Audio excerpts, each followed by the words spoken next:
Hello ladies and gentlemen, I am Jabbtoth, you are you, and this is You Need to Play, the show where I show you games that you need to play. This week we look at the game Defcon.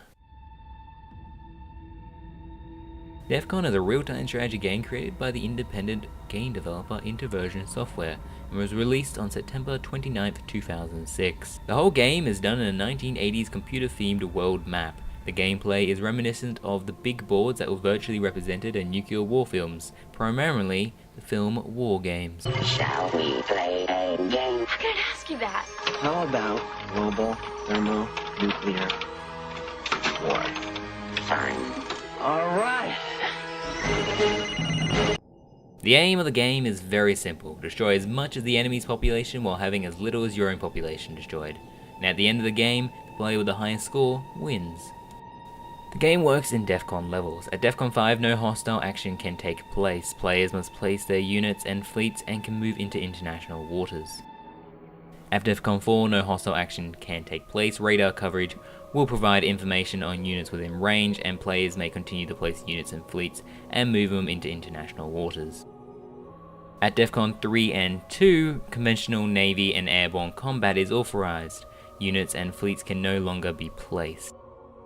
And finally, at Defcon 1, the use of nuclear weapons is authorized, and players can start to fire international ballistic missiles, submarine medium-range missiles, and bomber short-range missiles. At Defcon 1, you start to feel the emotional impact that the game is trying to give you. At first, you see the missiles leave your base, then fly through the air, then finally reach their targets and see the death tolls appear on your screen. It can be very off-putting seeing all the people that you're meant to be protecting destroyed, and then seeing the largest cities on your map turn into the smallest cities. Plus, the music adds so much to your experience. It really makes you feel that you're in an underground bunker somewhere, sending off missiles while trying to stop others from hitting your own people. The game also includes multiplayer mode, which still to this day has players. The game adds a few new modes, including diplomatic mode, where all players start as a member of a single alliance, and attempt to stay on top of this alliance as it disintegrates. Score is determined by not the amount of people you've killed, but by the amount of people you've saved in your territory.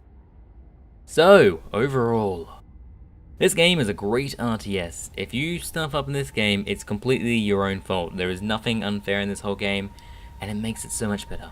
This game is really easy to learn, and you'll get the hang of it quite quickly, but to actually win a game, it's going to take a little while. You may fail a few times because the game can be quite hard.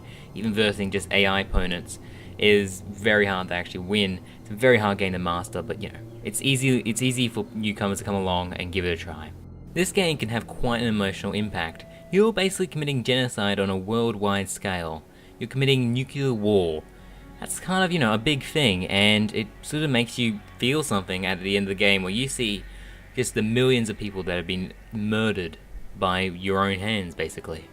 The game also is really added by the great music and great sound effects. This game actually got a few Best Sound of the Year awards, and I can, understand why. It's amazing sound and amazing music.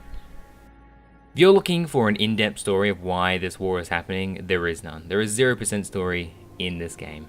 Now, for some people, the game might feel a little bit too slow. The game is basically designed for a slow-paced game. There's even a whole mode designed for you to play in the office, so you can just minimize it all the time. It will literally run for 6 hours, the game. And you just double-click a little button, and it will minimize the game, and you just go and check it every once in a while.